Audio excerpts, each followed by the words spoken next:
Ladies and gentlemen, this is the 12th and final round. Right hand, Golovkin steps in and down he goes again. Unbelievable. Mayweather makes him pay.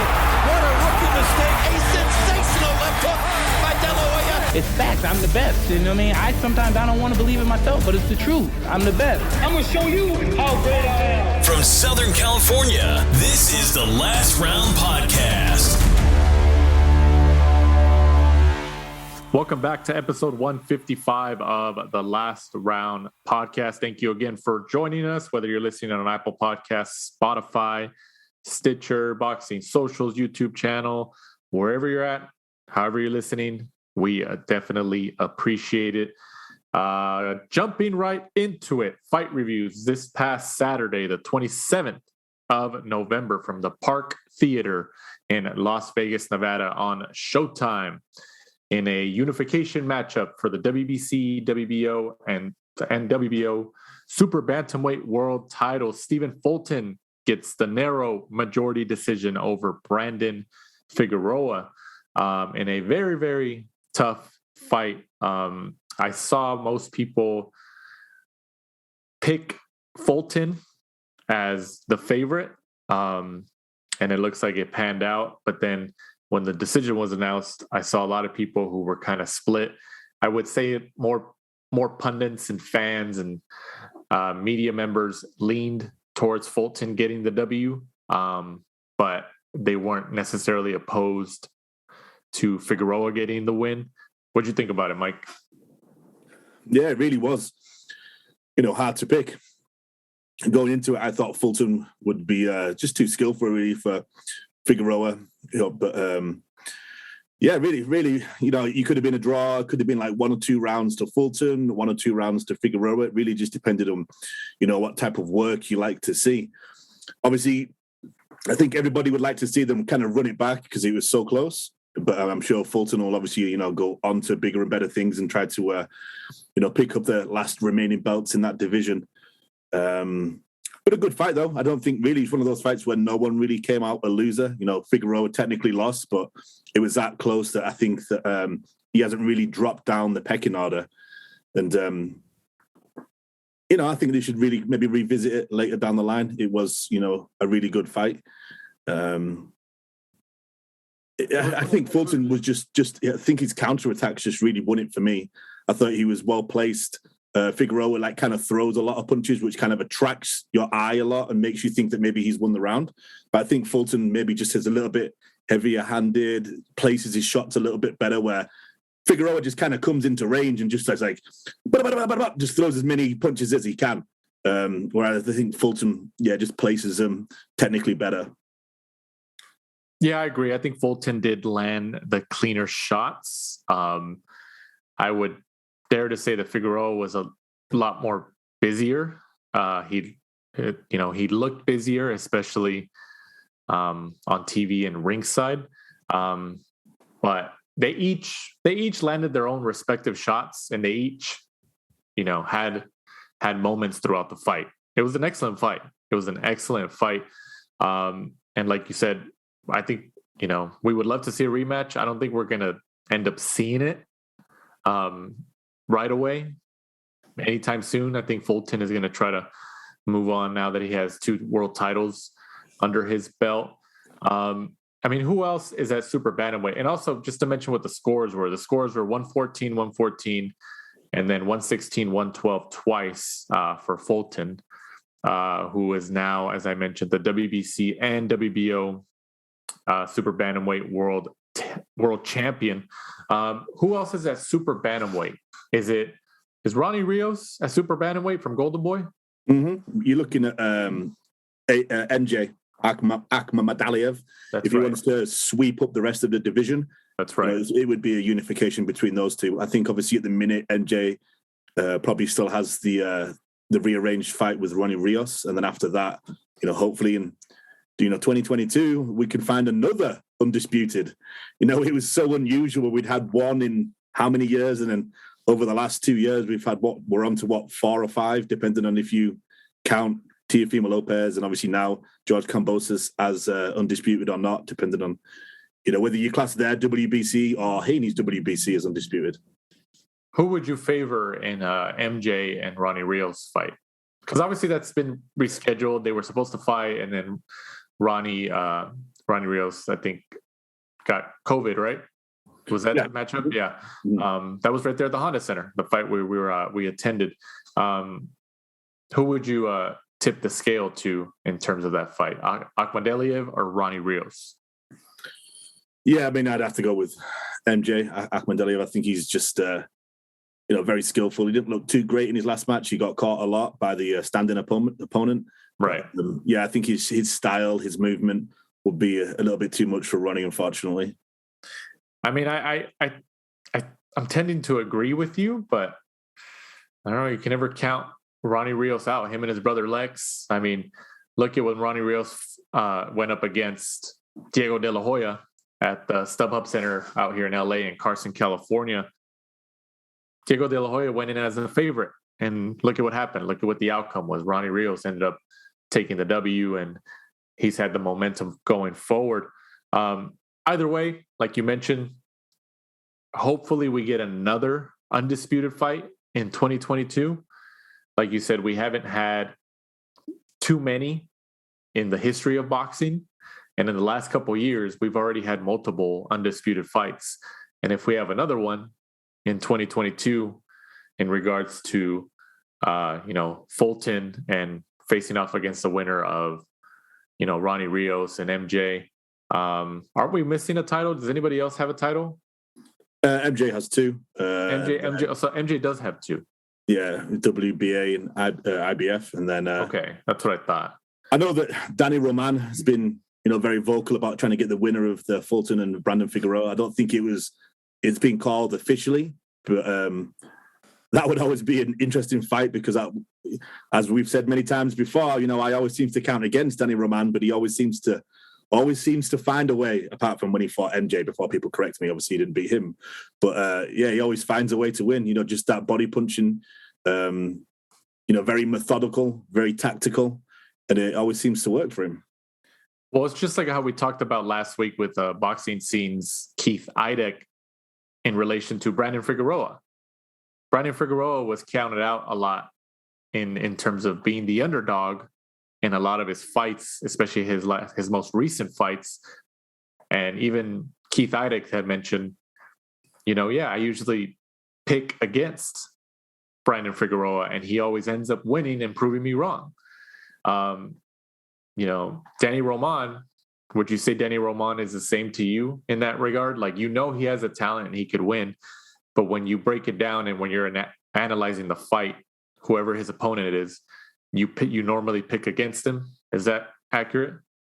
Yeah, I think at times when you look at him, and I also used to do it with Josh Warrington, when somebody doesn't do something outstandingly well, but they do everything kind of, good, like sevens across the board, but they don't do that something amazing. They haven't got amazing power or amazing footwork or something that really stands out. Maybe you just kind of count against them. Right. Both of those two I've gone against so many times and been proven wrong. Right. Either way, as we mentioned from the beginning of this fight, this was an excellent fight. Obviously, the fans and the media would love to see a rematch. I think Brandon Figueroa definitely deserves a rematch. I don't think he'll get it realistically immediately, but I think Fulton's going to move on. Who knows? Danny Roman might get a shot at Fulton. I think I saw it all over social media. Nothing's official, but he was at the fight. He was at the fight, wasn't he? Yeah. Mm-hmm. Right. So it's highly likely that he could be made some type of mandatory or some type of deal could be struck with Fulton. You never know. And then, like we mentioned earlier, the hopeful path is the road to undisputed at 122 pounds. So the winner, maybe Fulton, possibly Fulton, at least at this point, goes up against MJ or Ronnie Rios sometime in 2022, maybe the later part of 2022. So about a year from now. That's the hopeful pathway. And I don't see why it can't be done, right? Wrong side of the street. Well, is the only thing that I could imagine, Fulton being over with, PBC, Showtime. MJ, obviously over with DAZN, Matchroom. Danny Roman, I think, is actually he was DAZN, wasn't he? But now he's PBC. So you could see you could see the Fulton Danny Roman being made, fairly easily. And then obviously will PBC do the usual, keep it in house and just try to cut out MJ. And unfortunately, we're stuck in that usual position of just wanting fights that just unfortunately can't be made. In-house fights, every promoter is guilty of that, and we just have to live with it at certain times. Moving on, also this past Saturday from the Madison Square Garden Hulu Theater in New York City on DAZN for the for the unified lightweight world titles. George Kambosos Jr. upsets Teofimo Lopez in a split decision victory, and Kambosos Jr. is now the unified, not undisputed, to me, it's unified lightweight champion of the world at 135 pounds. A lot of people counted him out leading up to it. I mean, do you think that, okay, when he knocked him down in the first round, what was your reaction? When Kambosos, because Lopez, as we talked about in last week's episode, Lopez had mentioned in numerous interviews, and his dad had mentioned in numerous interviews, that he wanted the first round knockout. Lopez he was very confident, but he also was going through some personal things, obviously, that we've learned a lot more since the conclusion of the fight. But what was your reaction when Lopez went down from that overhand right from Kambosos Jr. in that very first round? I think I was like everybody else, pretty shocked. And then after a while, you kept watching. You could just kind of see that, Lopez came in. He looked like he didn't really respect Kambosos, and then he got dropped. And, he just kept throwing one shots. He had his hands down really, really low. And it looked like that, he fully believed, like, I'm going to take you out and it's going to be early. And he was just throwing those, one-hitter quitters, as people say, and wasn't boxing. And then eventually, after a few rounds, you could see that he was kind of like, okay, like, I'm not going to get Kambosos out of here. And then he was kind of playing catch-up. I think it's been, talked about enough. The corner work was atrocious. His dad just kept giving him really no advice, just sort of saying, like, get him out of here. And then his cut man wasn't really doing a good job. At times he was looking like a bit of a butcher, like he was coming back in from the minute in the corner and he was still bleeding. But, giving all respect to Kambosos, he came in looking really, really good. I think the fact that he was called, ferocious Kambosos, we all just thought that he was a bit of a slugger. And he definitely wasn't. His footwork was brilliant. Game plan was brilliant. His head work and his defense was brilliant. Unbelievable performance from him, really. And I think, we should really give credit to him instead of kind of saying, what Lopez didn't do. Was it the fact that Kambosos' game plan was so good that made, Lopez look so bad? And then afterwards as well, like all the media that he's done since the fight, unbelievable. He kind of understands, the way to be a champion. He's done, like, even the smallest people on Twitter and Instagram, that really have really small followings. He was giving them 15, 20-minute interviews with everybody. And good for him. Everyone counted against him. I think he was as high as like 11-1 underdog to win that fight.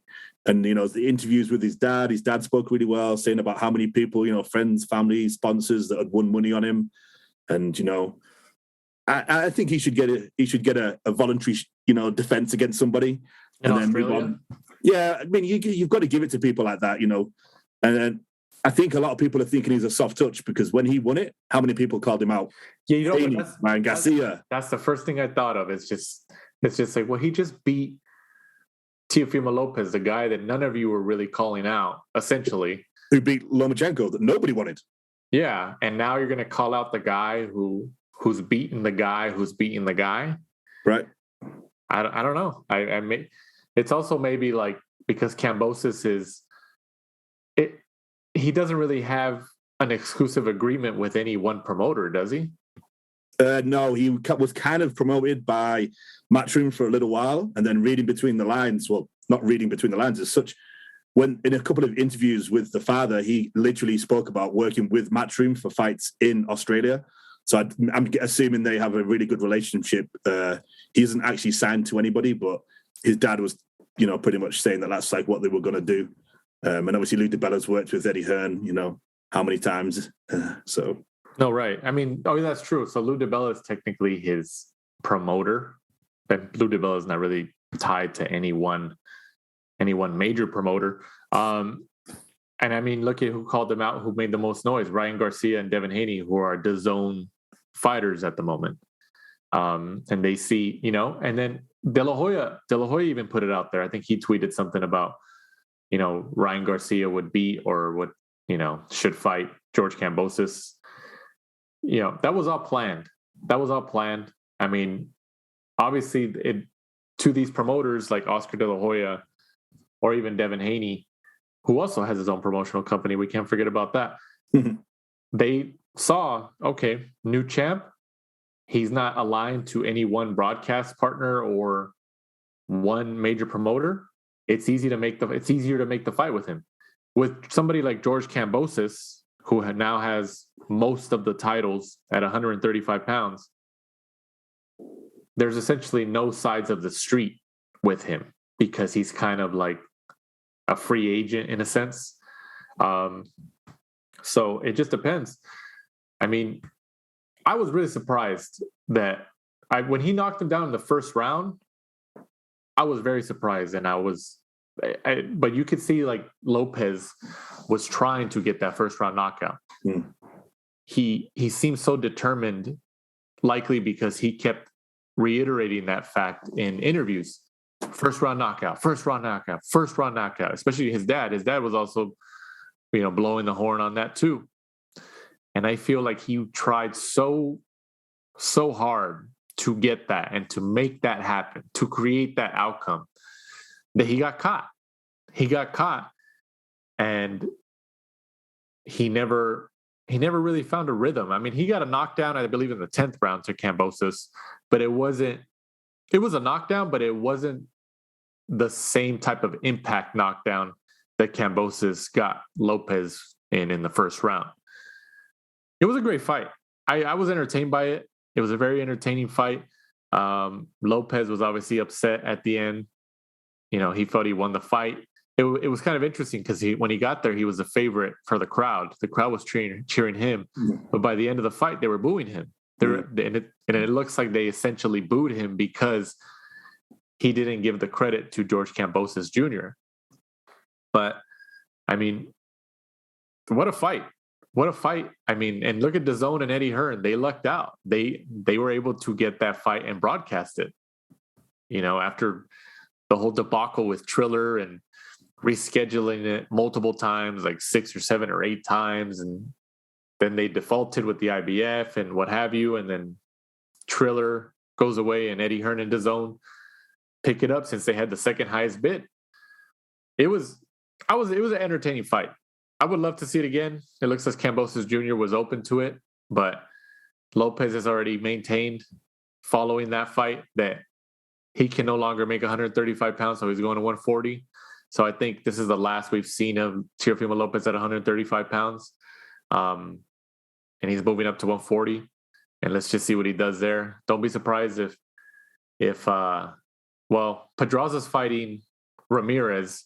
So Top Rank is going to try to make a fight between Lopez and Ramirez probably within the next year or so, I'm assuming, maybe in the next 2 years at least.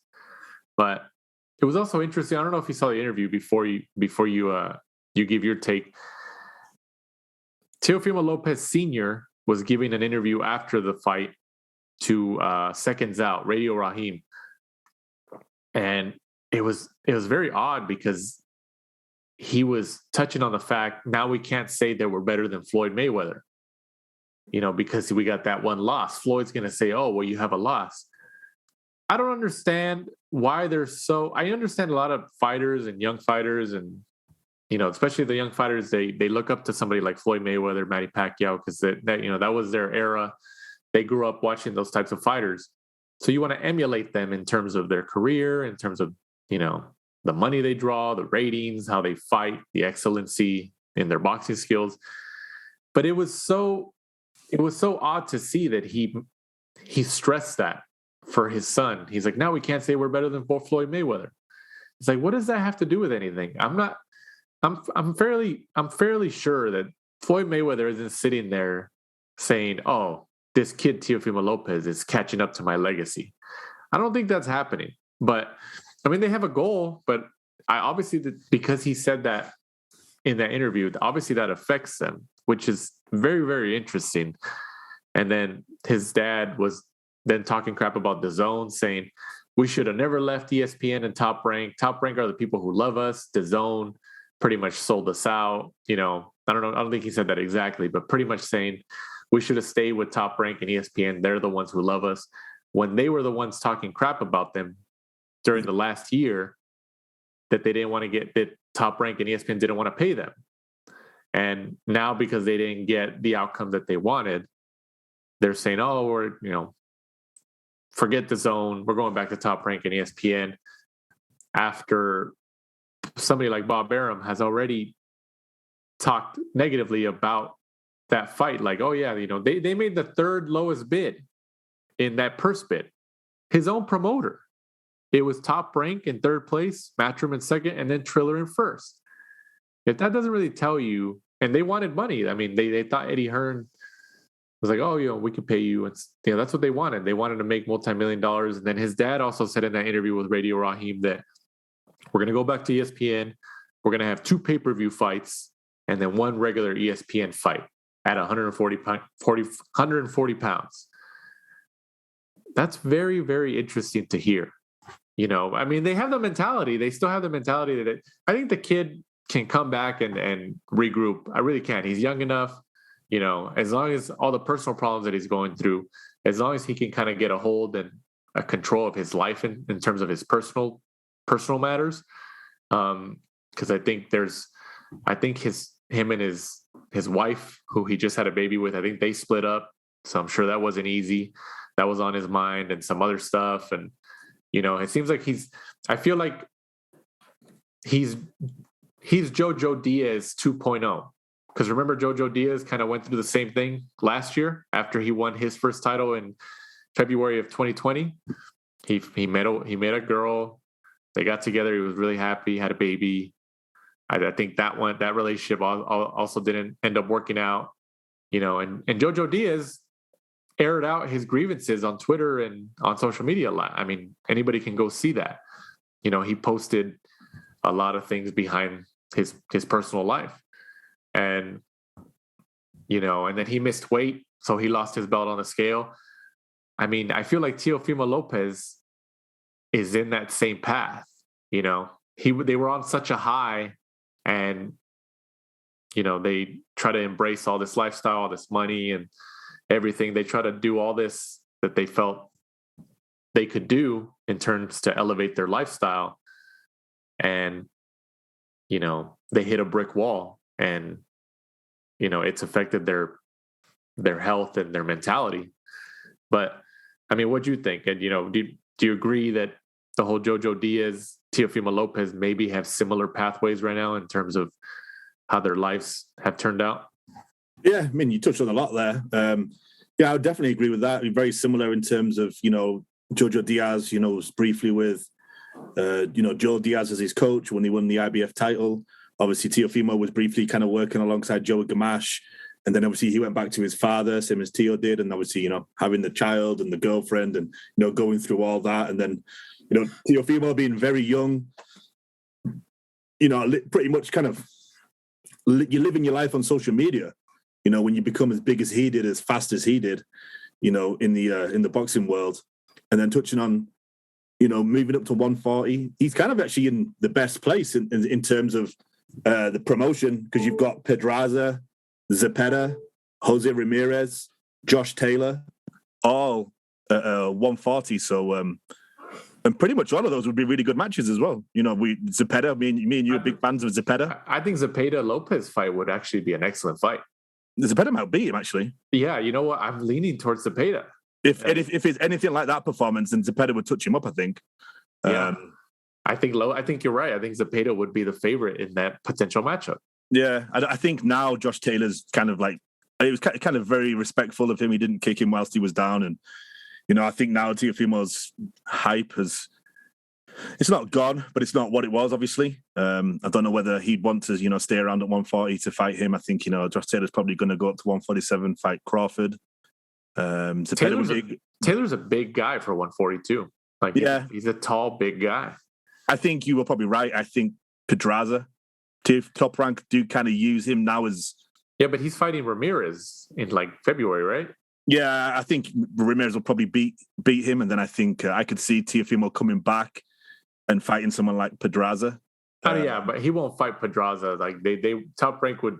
I mean, who knows? Maybe they've been using Pedraza as the sacrificial lamb for a lot of things. That's why I kind of thought it would kind of suit. Because like you said, he's become kind of like their gatekeeper to see, is this person ready for the top? Right. the top part of that division. They kind of throw him in with Pedraza, and they either sink or swim, because Pedraza on his day can be good. Yeah. We've seen him in some good performances before from Pedraza. But then the biggest thing for me I wanted to touch on is, him and his dad. He's had a lot of negative things to say about him, in terms of, his performance in the ring. And then obviously Teofimo posted yesterday, a picture of him and his dad, we're in this together until the wheels fall off. And, if he's going to become what he can, the potential that we've seen. And I know obviously it's just one loss, they did beat Lomachenko, but the performance in the corner was terrible, that bad. It wasn't okay, he's lost one fight, but he was in there and what he was telling him was good. And, the advice was there. There wasn't any advice. It was just get him out of there. Get him out of there. There was nothing tactical about it. And then he would keep telling him different things hey, slow down. And then 10 seconds later, just get him out of there. Just get him out of there. You're well, that's two different things. So, I think he should maybe take a step back and, maybe let his dad be a second or something like that, or just let him be in the corner, but, really go with someone who is, a full-time trainer. Let me ask you this. You let me know what you think. Do you think Kambosos essentially trained for this fight how Teofimo Lopez trained for the Lomachenko fight? Yeah, I mean, he's had that long. I think he probably sat there and looked at tape. Just some of the stuff he said, I think, as well, in the interviews afterwards, that knockdown in the first round, when he kind of spoke about that, how, he would, he'd drop back, and then I think Teofimo Lopez thought he was going to drop back again. He'd come in with a jab, and then boom, he came over with the right hand and caught him. That looked like they trained on that all day. That was a sweet setup. Setup. And he kept doing that thing where he'd come off to the left-hand side the whole time. And Teofimo, that was there all day. Teofimo just was completely lost by that. Right. He just didn't know what to do, and he kept touching him up with that all the time. You just don't know. Was it just an unbelievably tactical performance from Kambosos, or was it just everything you touched on? And Lopez just came in there and was, because there's just a shell of himself. Because that performance against Lomachenko was unbelievable, and then the performance against Comey was good, and then that performance was just. I think if he bought into his own hype, and he got paid, 1.2, 1.3 million for the Lomachenko fight, and supposedly I think Teofimo Lopez had mentioned that he was down to his last $20,000 when you made over $1 million. But then I think there was reports that when he got married, he went on a honeymoon for 3 months somewhere. Yeah, he bought a house in somewhere in the middle of the country, because he moved from New York and he was training at the house that he bought with his wife, and he spent $250,000 on this training camp for the Kambosos fight. Right. So I mean, if all that stuff is true, and he was down to his last $20,000, I think he said he was down to that figure before he got his sponsorship money from Bud Light, that's a very big deal. A Bud Light sponsorship, that's very huge. That was big news. But before he got that sponsorship money and all that, he was down to the $20K. If that's true, if he's just saying that for publicity or to make everything a little bit more intriguing, that it is what it is. But if that's accurate, that's scary. That's very scary. When you made one, obviously there's taxes and all that stuff, and he had to pay his team. And I know for Lomachenko, he had utilized this nutrition company called Perfecting Athletes, which helped him with the weight cut. And he didn't use that company this time. They dropped him. Did they drop him? Mm-hmm. Oh, I didn't know they dropped him. I just know that he didn't utilize them. No, I believe the rumor was they dropped him. I think it was some arguments. Oh wow! See, I didn't know that. I just know that he didn't utilize them this time, which was like they're like a nutrition company that help you with the weight cut and food and all that stuff. They're pretty pricey from what I've seen, from what I've heard, but they work pretty well and they help you really prepare for a fight as best as you can. And like you said, like you mentioned earlier, he didn't have that assistant trainer in his ear, Joey Gamache. He just had his dad, where Joey was there during the Lomachenko fight. And Joey is a very reputable trainer. He knows his stuff, and like you said, kind of rewinding a little bit, reiterating, Teofimo Lopez Sr. kind of seemed like he was just throwing stuff out there. Just get him out of there. You got to slow down. Get him out of there. It's just like, well, what kind of advice is that? It's so general. It's so broad, like this is his first title defense of his multiple lightweight world titles. We already kind of knew. It's not surprising that they both have mentioned that he's going to move up to 140 pounds. Before the Lomachenko fight, they were already saying that he was having a tough time making 135. Yeah, well, they were saying that like 2 years ago. Yeah, I think we were still in the recording studio before COVID when we were chatting about this. Right. So, I think he just, because he won the titles, he's like, okay, I at least got to defend them one time. So he forced himself to make 135 again. But the plan was always win or lose. I think he always knew, okay, I can, if I win, then I can just say, oh yeah, I'm undisputed or whatever. I'm unified at 135 pounds. Now I'm going to 140 to get all the big dogs there. Either way, win or lose, he was going to move up. His body's just growing. He's getting older. He just can't make it. That's what happens in boxing. And then touching on Kambosos again, Kambosos is on top of the world. He hit the lottery. He hit the lottery because now everybody's calling him out. And his payday just went up. So, like you said, he most likely will probably get a voluntary in Australia, in one of their big stadiums, like in, maybe the same stadium where Jeff Horn and Manny Pacquiao fought. Which was a bigger shock? To me? Jeff Horn beating Pacquiao or Kambosos beating Teofimo? Jeff Horn beating Pacquiao.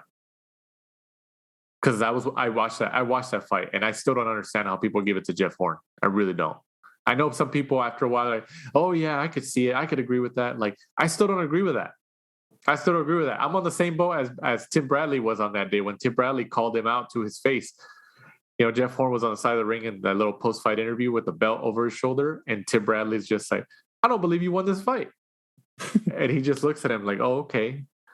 Like I was more shocked by that. But it's not to say this wasn't a shock in and of itself. This was huge too. And I think one thing we glossed over, there's no rematch clause. Yeah, because it's mandatory. Because Kambosos was a mandatory, But even then, even if you're a mandatory, we've talked to several people in the boxing business that say, even if you're a mandatory, we can still get a rematch clause in. It's that's what AJ did with Usyk. Yeah, exactly. So if you have the power, you can still get it in, but obviously it didn't work this time.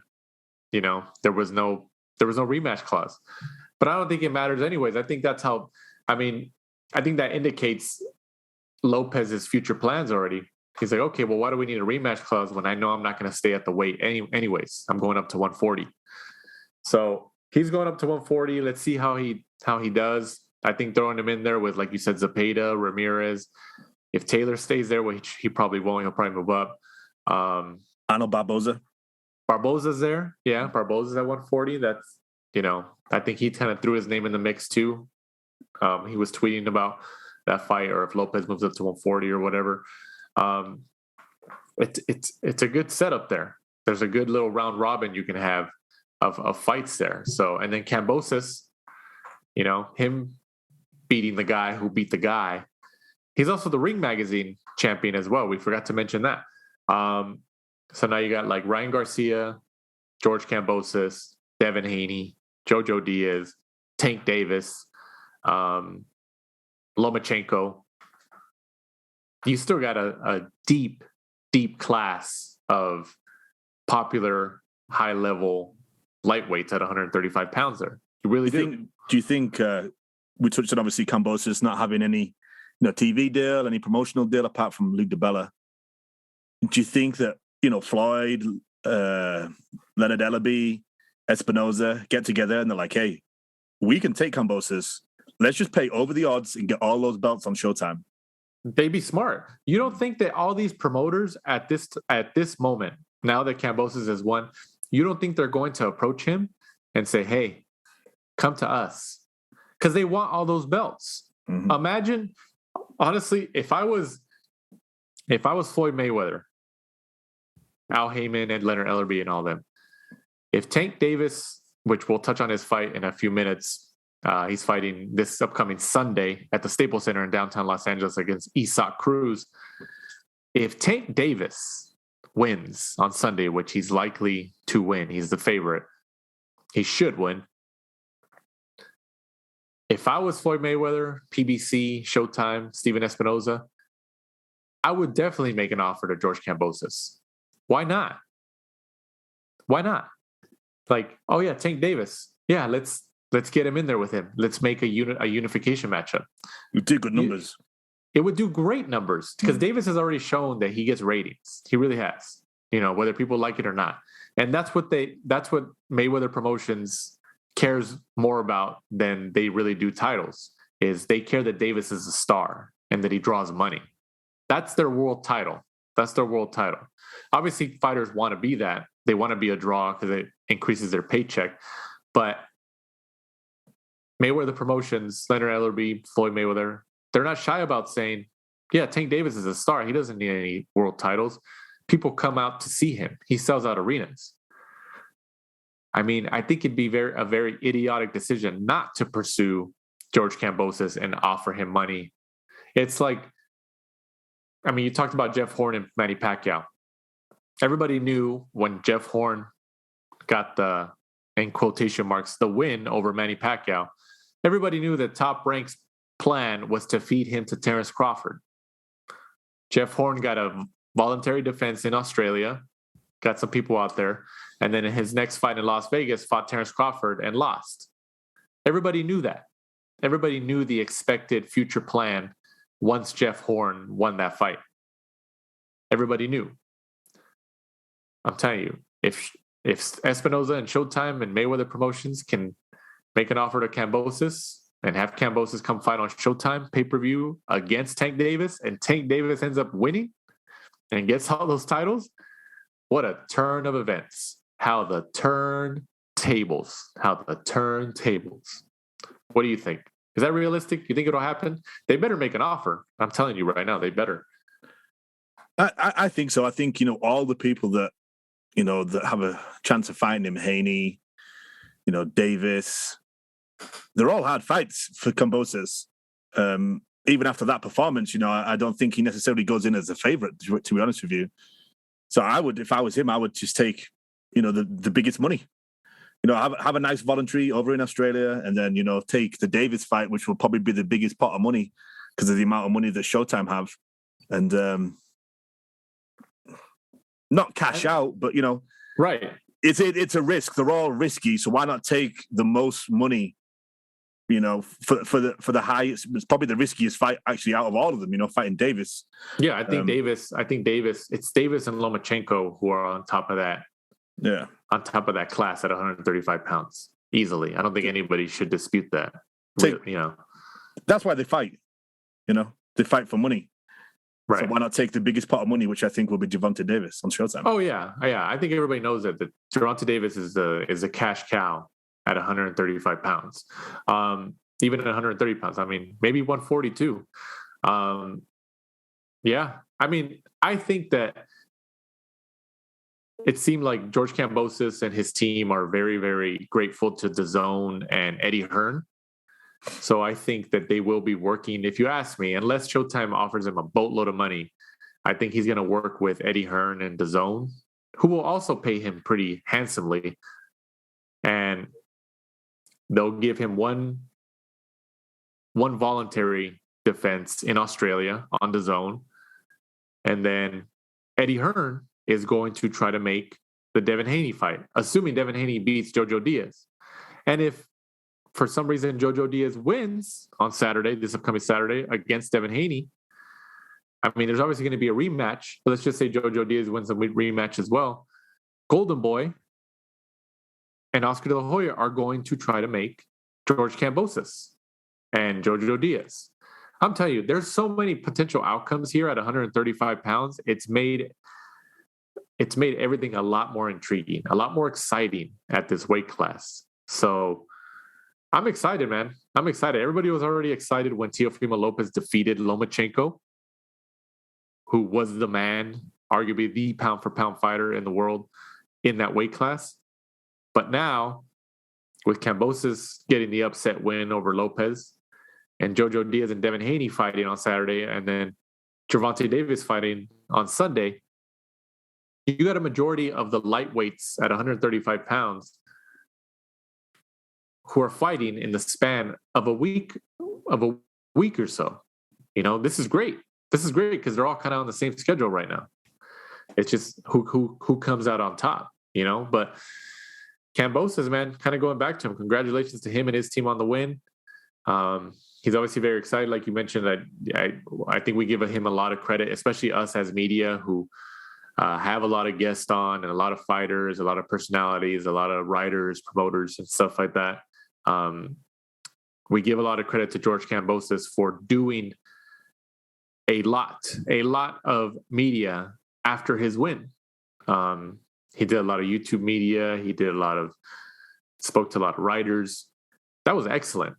I think Marcos Villegas of Fight Hub TV had tweeted. There was a couple people who tweeted, but I saw his tweet where he kind of gave credit to Kambosos as well, saying this is great how he's doing so much media after such a big win. It's great for his profile. It's great for publicity.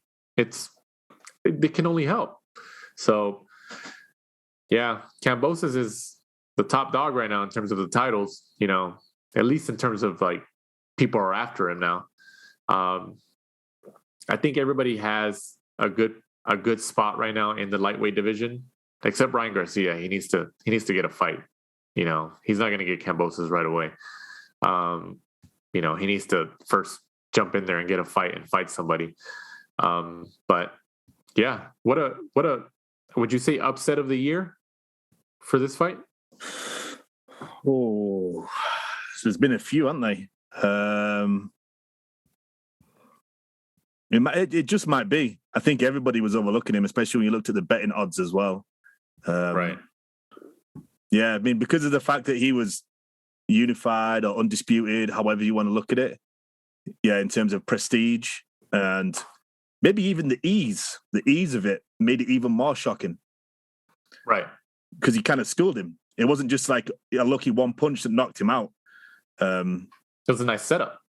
Yeah, you know, he knocked him down, and then for the next 11 rounds, you know, he kind of had him under control. Really, at times, you know, Teofimo only really won, you know, like maybe a handful of rounds. Yeah, it was still a close fight, even though Lopez, you know, lost. Like I think it was still a very entertaining fight. Lopez had his moments, but yeah, I agree with the decision. I think Kambosos deserved the win. So we'll see how going forward how each of their respective career pathways show up going forward into 2022. Moving on that fight card, Kenichi Ogawa gets the 12-round unanimous decision win over Azinga Fusile. How'd you say it again before we went on air? I think it's Fusili. Fusili?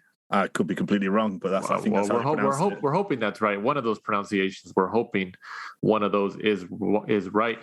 Ogawa is now the IBF super featherweight world champion. What'd you think about this matchup? Good matchup. Obviously, Ogawa actually was a substitute for Shavkat Rakhimov. Right. And he came in and took it. You know, I was there when Ogawa actually won the IBF the first time when he beat Tevin Farmer years ago, but actually popped for steroids and then the belt ended up becoming vacant, and Tevin Farmer won it later down the line.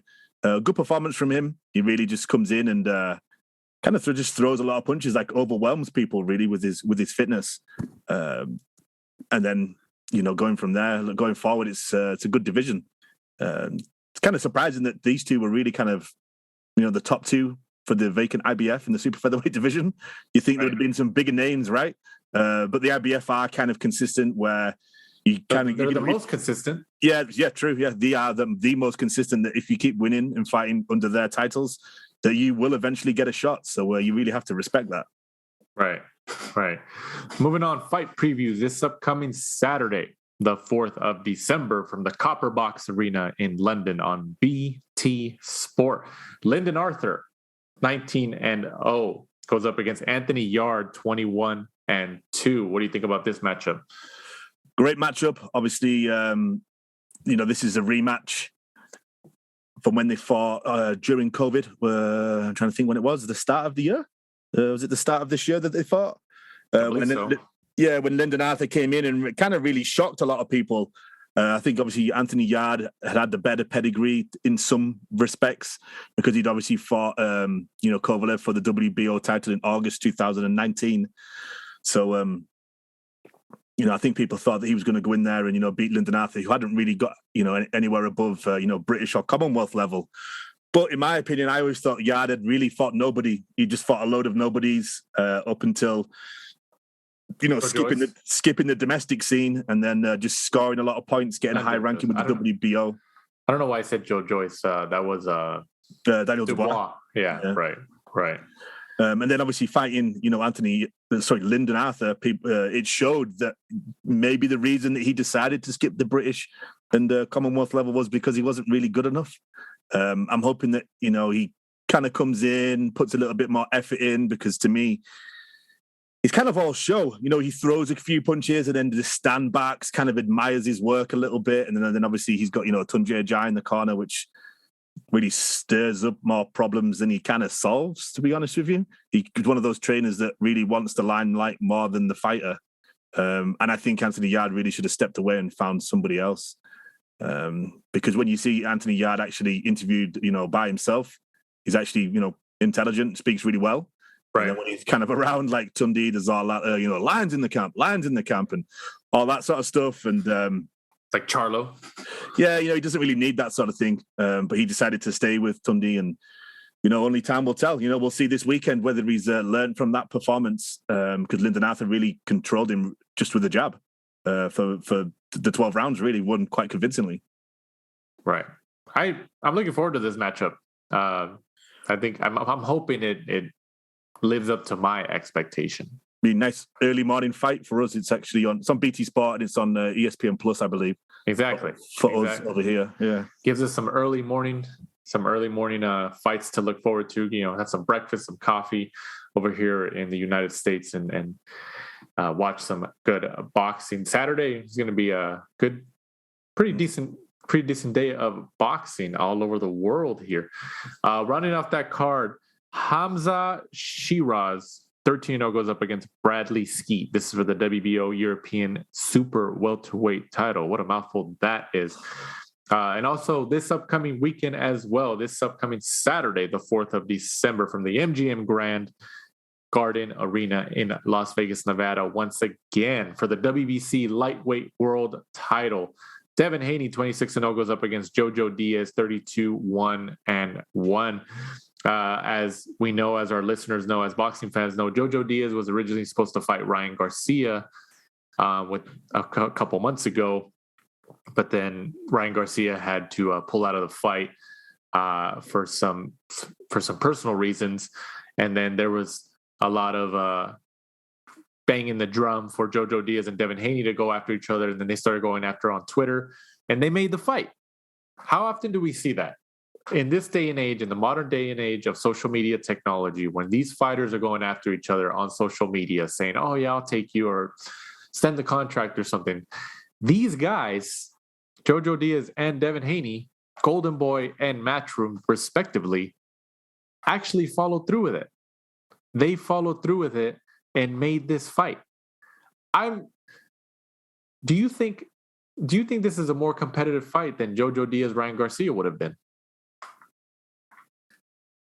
That's a good question. More competitive fight than, yeah, right? Yeah, just because you don't know what you're going to get with Ryan. Ryan, you don't know what you're going to get. You don't know what headspace he's going to be in. Where I think Devin Haney would be a little bit more consistent. He can be boring at times. Obviously, he tried to get over that, tried to get around that when he fought Linares and ended up getting caught because I think he wanted to please his home fans when he fought in Las Vegas and, was actually rocked a little bit in those last few rounds when he fought Linares. And it'd be interesting to see what type of style he goes in with when he fights, Joseph Diaz. Interesting fight, really, because I think it will probably go 12 rounds, neither of them being a huge, huge puncher. Very similar in terms of style. Devin Haney may be a little bit more in and out. Jojo kind of likes to work on the inside. That's the inside to middle range, where I think at times Devin Haney likes to kind of like jump in, throw a few combinations and get, back out of range. So it's going to be a good clash of styles and to see who comes out on top. Diaz probably has the more experience, because he was actually, an Olympian. Devin, though, has probably had the better sparring, been in and around Las Vegas, because, Diaz around here, you don't really ever see him in with any of the big names, do you? He's kind of more in with the local kids and stuff like that. But, he's, been around, some great fighters, when he was on the Team USA. But, yeah, he's another one that actually surprises us. You could probably add to that list with, Warrington, Danny Roman, and also Jojo Diaz. How many times have we said that he kind of fails to deliver? He's definitely, in my opinion, one of those fighters that fights up or down to the level of his opponent. Right. I agree with that. I think we've touched on that same sentiment in past episodes about Jojo Diaz. I think this is call me crazy, but I don't know. I mean, don't even call me crazy. I think this is a closely even matchup. Like you said, none of them are really knockout artists. They have great boxing ability. Joseph Diaz Jr. was on the Olympic team. He's arguably fought the better competition up until this point in both of their careers. But Devin Haney has the title, even though he didn't technically win it. And Devin Haney obviously has shown, he passes the eye test. He's a good fighter.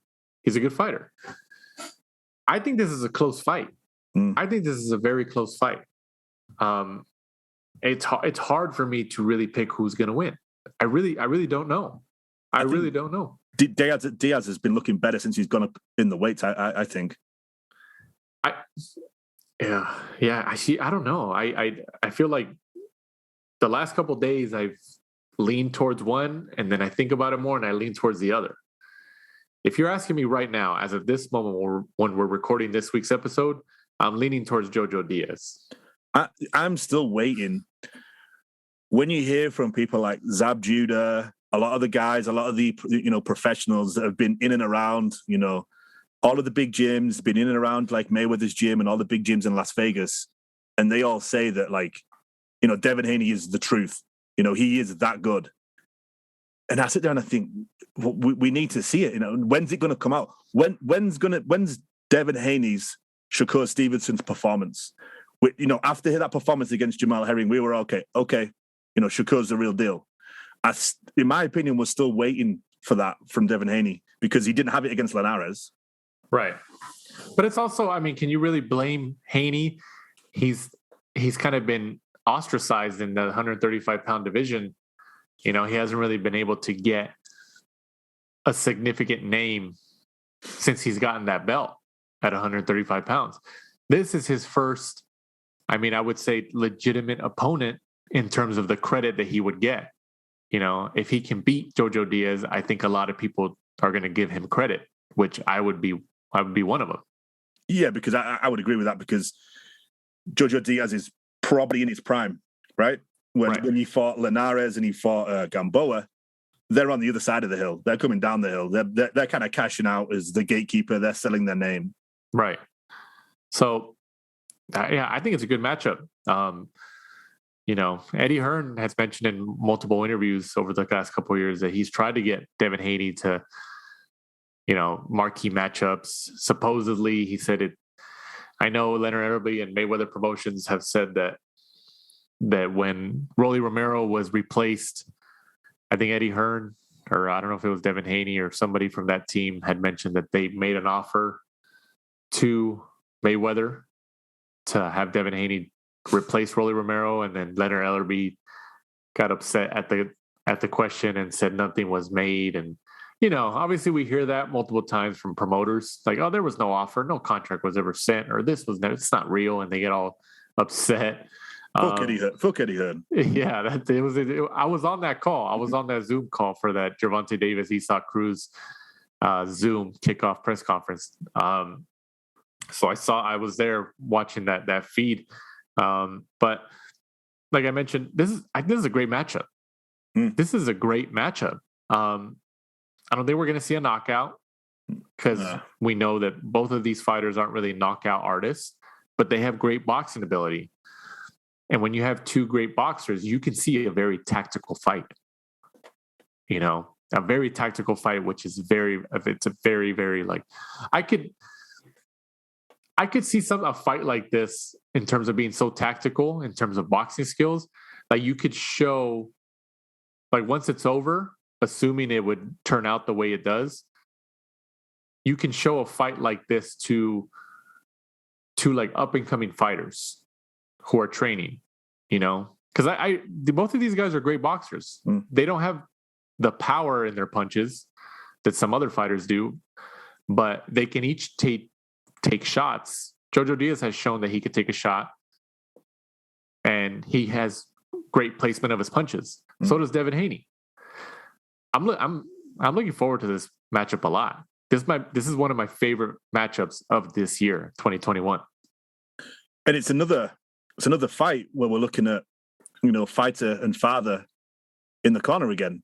Oh yeah. I know, obviously we just had that with, obviously Teofimo Lopez, where, obviously that came out to be kind of negative. You've got, Devin Haney trained by his dad, Bill Haney, and Ben Davidson kind of helps out. Joseph Diaz has, worked his way around, several gyms in, the Southern California area, and his dad is really his main trainer, and Ben Lira, helps him out. So it'll be interesting again. Obviously, after seeing what we saw last weekend, how that works out, because, some people are for it when you've got somebody like, Papachenko. I don't think anybody can say, he's been any type of failure. But then you also see like the Teofimo Lopez performance and, some others, and, it's not, it doesn't always work out, too well. They let them in there for sometimes too long. Sometimes they pull them out, too early. Sometimes they want to be a center of attention, like Lopez Sr. Right. I mean, we'll see. I'm just excited that a lot of these major names at the lightweight division at 135 pounds are all fighting within 7 or 8 days of each other. And then Lomachenko, if you had another week or so, week and a half or so, Lomachenko's fighting sometime towards the middle of December 11th or something like that. Yeah, preview will be next week, yeah. Right. So essentially, almost all the primary lightweights at 135 pounds are all fighting within 2 or 3 weeks of each other, which is great because it keeps them on the same schedule, because then we could say, oh, okay, all of these guys can realistically fight, assuming none of them get hurt so bad, and everything's okay. They can all realistically fight sometime next year because their fight schedules are parallel in a sense. Is it going to happen? Who knows? But I'm excited, man. I mean, I think everybody knows 135 pounds is one of the most exciting divisions in the sport of boxing at the moment. So, yeah, like I said, I keep going back and forth, but as of this recording, I think Jojo Diaz takes it by decision, probably split. I could change my mind tomorrow, but I think Jojo Diaz takes it by decision, split decision, as of right now. That's a big shout. Being Haney in his backyard, I think Haney gets it on points just because I mean, do you really consider Las Vegas being Haney's backyard? I know he lives there, but he's not really originally from there. No, he lives there now, and I know obviously he's kind of claims that as his backyard, and I think he's technically the A side, right? Yeah, I mean he has a title. The problem I've always had with Joseph Diaz is it's very rare he wins rounds convincingly, because like we touched on earlier, he seems to fight either up or down to the level of his opponent, and with him coming through as the B side, I think that he's going to need to, really, really take rounds clearly, because I think all the close rounds will go, to Devin, because he's obviously the champion. He's technically the A side. It's kind of in his backyard. So I think, those rounds which are, really hard to split, I think they'll always go to the A side, and that'll unfortunately be the downfall for JoJo. Right.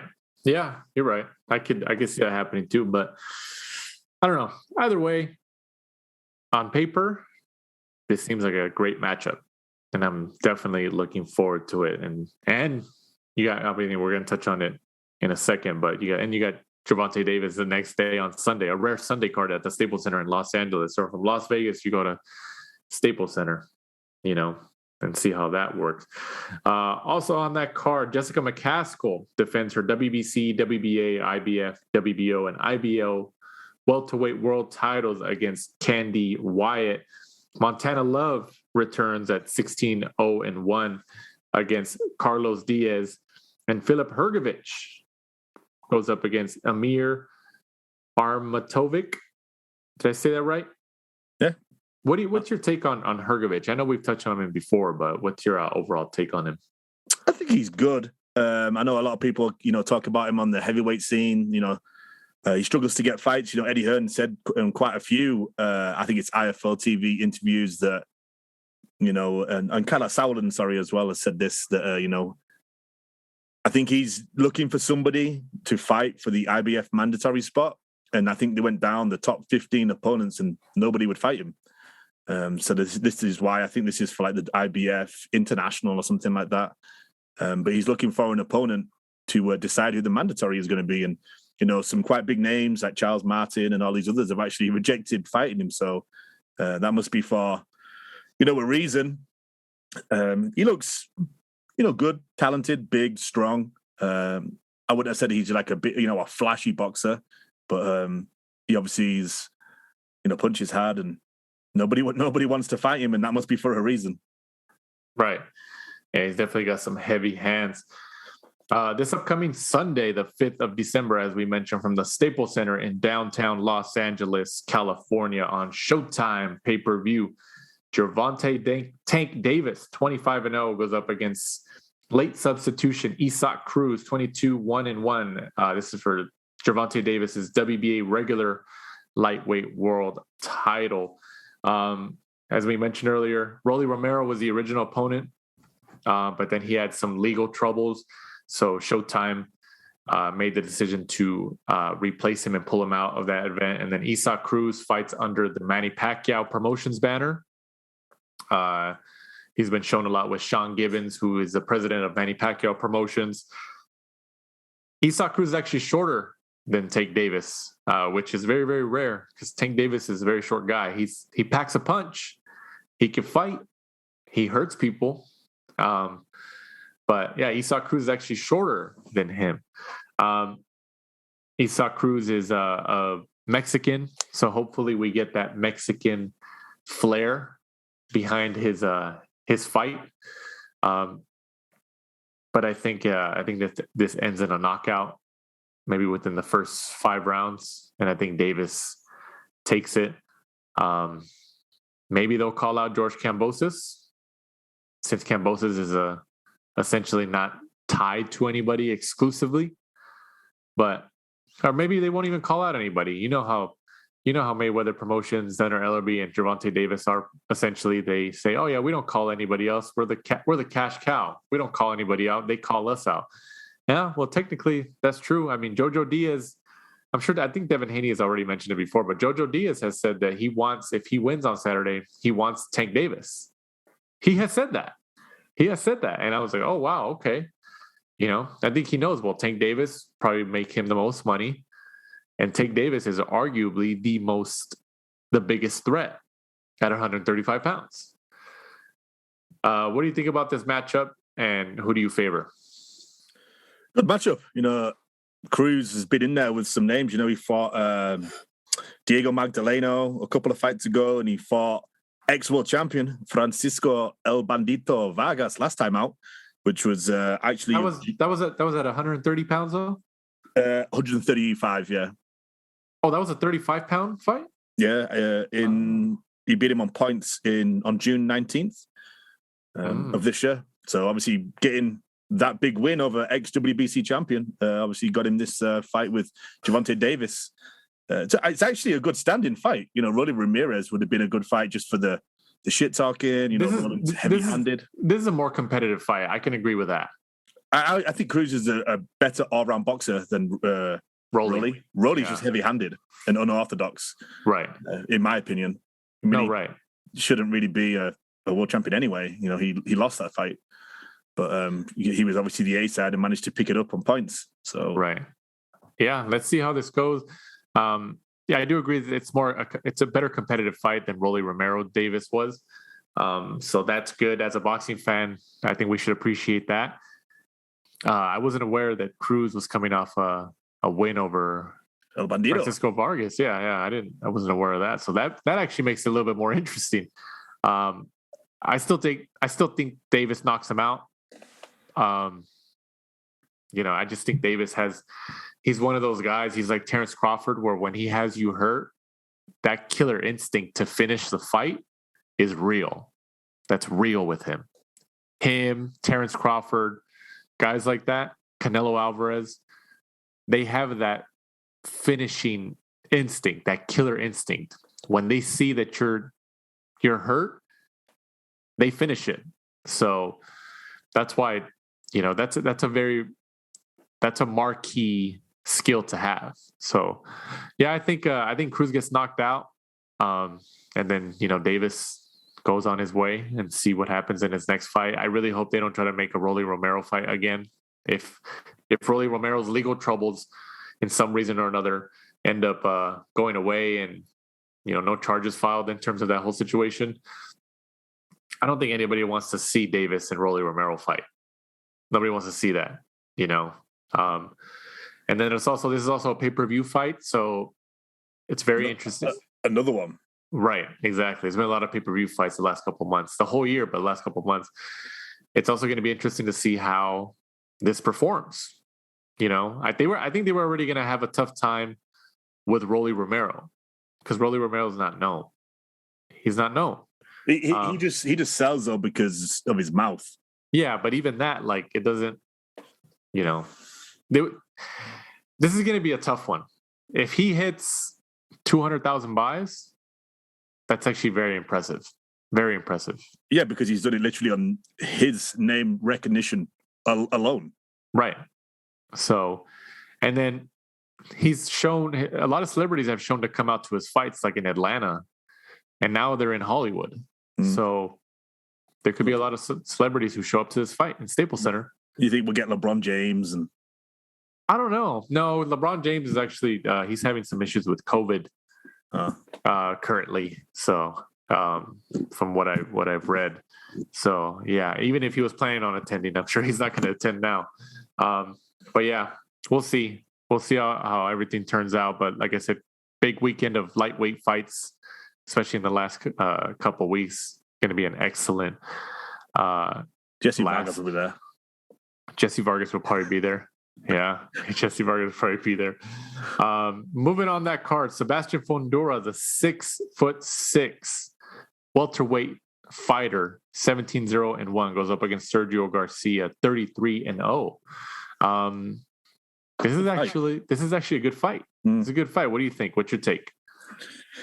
It's one of those sneaky good fights because Fundora, like we've said multiple times, is for someone his height doesn't really use his advantages. He's got a long reach, big height. You think he would literally just box on the outside, but he said before in one of those like PBC side shoulder programming that when he started to box, he was an inside fighter, and then he just had like a crazy growth spurt. So he'd kind of already built up his style where he actually boxes from the inside. So it's a good fight. People may recognize Sergio Garcia because he actually fought and beat Ted Cheeseman, fought Sergey Brabchenko. I'm trying to see anyone else of note on his resume. Not really, but yeah, he was the one that fought Ted Cheeseman when Ted Cheeseman went in there, and he had all those. He's kind of on like a bit of a run for Matchroom, and then just got smoked by Garcia. He went in there and with all those betting problems and stuff like that, and just got smoked. So it's a good fight. Sergio Garcia is a decent fighter. Fundora's a fun fighter to watch. I think it's probably behind Davis, probably knocking out Cruz. It's probably the second best fight on the card. Yeah, I think I could agree with that. Well, yeah, maybe. Because then you also have, also on the card, Sergey Derevchenko, 13-3, goes up against Carlos Adames, 20-1. This is actually a pretty decent matchup as well. Yeah, Derevchenko is good. He suits his nickname, the Technician. Yeah. Obviously, he was in there with Charlo not too long ago. And Charlo even admitted after that fight, he was like, this guy is good. Yeah, I mean, I didn't realize. He's actually lost 3 of his last 4. Charlo, Triple G, he beat Jack Kulkai, and lost to Danny Jacobs. But they were all like, he had really good, he had moments in each of those losses though. And they were all world title fights. IBF title fight against Jacobs, IBF and IBO against Triple G, and obviously the WBC when he fought Charlo. Right. So, I mean, he's shown even in losses that it's hard to stop him. It's hard to really beat him convincingly. So Derevchenko's still dangerous. He has that he's Ukrainian, right? Yeah. Mm-hmm. He has that Russian Ukrainian pedigree that a lot of those fighters have from that region. So this is actually, it's a really good card. It's got some decent matchups. So it's an interesting matchup because when Adames lost his one fight, I was there. It's when he fought Patrick Teixeira, and he just couldn't handle the amount of punches that Teixeira throws. The conditioning and the punches in bunches that really just kind of put him off. Whereas Derevchenko isn't really like that. He doesn't waste a lot. He doesn't throw a lot. Which is why, he's the technician, he lands pretty much everything that he throws. So it would be a better stylistic matchup for Adames. But I still see, if Derevchenko has anything left, I see him winning it. Yeah, I tend to agree with that. Rounding off this week's episode, news and notes, Chris Eubank Jr. and Liam Williams has been rescheduled for January 29th. It was originally supposed to take place on December 11th. What's your take on this potential matchup at the beginning of the year? It would have been a good matchup, obviously, for Boxer on Sky Sports. I think it was their, big one to round the year off after losing Matchroom. Unfortunately, Liam Williams had a reoccurrence of a shoulder injury, which is why they've put it back to the end of January. Obviously, Coppinger broke the news and ended up, nobody said anything for a long time. And, Coppinger was getting a lot of shit because, it wasn't official. And then eventually when it ended up being official, Coppinger kind of posted like, I told you guys.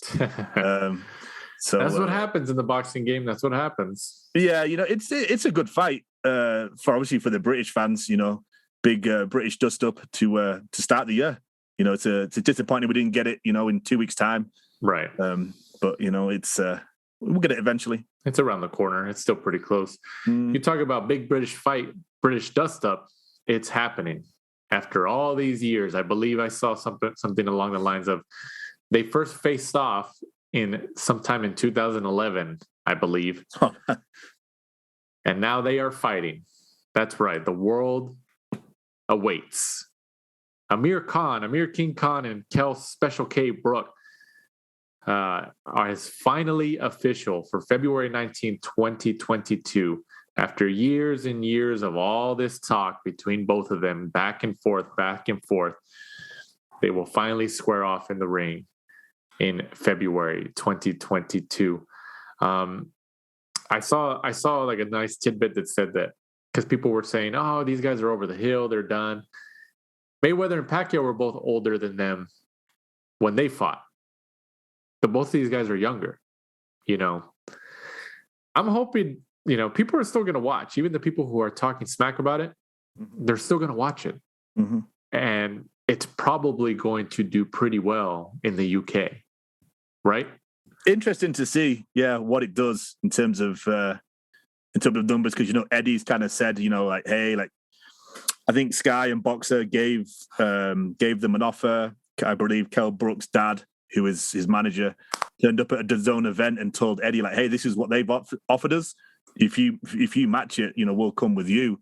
And Eddie just sort of said, like, nah, I don't think it's gonna, do that well. The purses that they want combined was just too much. But I could see it doing around 200, something like that. Really?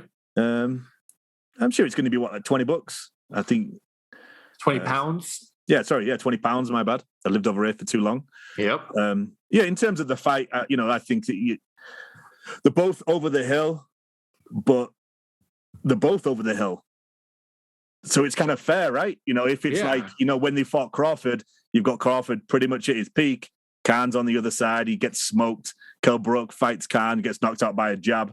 So it's really just what do they have left? Obviously Khan's relied on his reflexes and his speed for so long. Kell-Brook, very similar. Very two of my favorite British fighters. Obviously, I kind of grew up when these two were kind of hitting the prime. I remember watching Amir Khan in the Olympics. Right. And then obviously I remember, Kell-Brook coming over, kind of coming through the scene when I was kind of watching boxing to begin with. And then he came over here, beat Sean Porter, and then kind of wasted his career after that. Obviously fought Errol Spence and Triple G, and they didn't go too well for him. That kind of ruined his career, to be honest with you, getting his orbital broken twice. But you can't say that Kell-Brook shied away from a lot of these major players in these divisions. But I think he should have fought more. Like, he had that period when he was fighting, like, was it Kevin Bazier and, like, these other names? Oh, yeah, you're right. When he'd won. And I don't know whether it's because, maybe people on this side of the pond had, heard how good Kell-Brook was, because people knew how good Porter was. And well, that's why. Was it people just didn't want to fight him? And then he had to take those, outlandish fights, like fighting Triple G, out of his own weight category, and then fighting Errol Spence. I'm sure those were by far the two biggest fights and the two biggest purses that, Kell-Brook's ever had. And I'm sure he's, dined out on those for the rest of his career. Right. But, it's going to be an interesting fight, because it's really like, what do they both have left? And I'm sure whoever loses probably rides off into the sunset with a nice payday. And I'm sure whoever wins will probably have ride one off more into fight. the sunset. They might both ride off to the sunset. Doesn't really matter. I could see if Kell-Brook wins, Kell-Brook fights Conor Benn. If Amir Khan wins, I'm going to go off on one here. If Amir Khan wins, Amir Khan fights Manny Pacquiao in Dubai. Oh, you know what? I think that's highly likely. He loses the election because he's like third or fourth or whatever it is at the minute. Right. He comes back, fights Amir Khan in Dubai because of Amir Khan's, Muslim fan base. I think you're right. And he's not going to get hurt fighting Khan because he doesn't have any pop. I think you're right. I think I could see that happening. I really could. Yeah, I could totally see that. Oh, you heard it here first, people. If Khan wins, you're going to see a Pacquiao-Khan matchup in the Middle East somewhere, Dubai, most likely. You're welcome, Sean Gibbons. Yeah, I could totally see that. I could totally see that. Yeah, big time. But once again, guys, we appreciate you guys listening to this week's episode of The Last Round. We were a little late in recording and putting it out this week, so we apologize. But we have it out for you for all this weekend's previews of fights and news and notes and reviews of the last week's of fights. So before we completely sign off, once again, Mike, go ahead and let our fans and followers and listeners know where they can find us and follow us. We're at The Last Round 12 on Instagram and Twitter. And for anybody that's been looking at our Instagram, we're trying to come to the problem of why it won't let us post any text below the pictures. We've reported it to Instagram several times with no response. We don't even know. We don't know what's going on with it either. We reported it around 10 times, so I'm not too sure why it's not letting us post. But we keep posting the posters, and we'll eventually, hopefully, get back with being able to post, text and underneath. But be sure to join us next week. There's actually quite a lot to preview. We've got Joe Real Casimir against Paul Butler. Nonito Donaire is back against Rimat Gabiayo. Vasyl Lomachenko is back against Richard Comey. Dmitry Bivol against Umar Salamov. And Conor Benn is fighting Chris Algieri. The clock never stops in the boxing world. So for my co-host, Michael Shepard, I'm Danny Z. This is The Last Round. Thanks for supporting and listening to the show. Follow us at The Last Round 12 on social media. Rate, review, and subscribe. This is The Last Round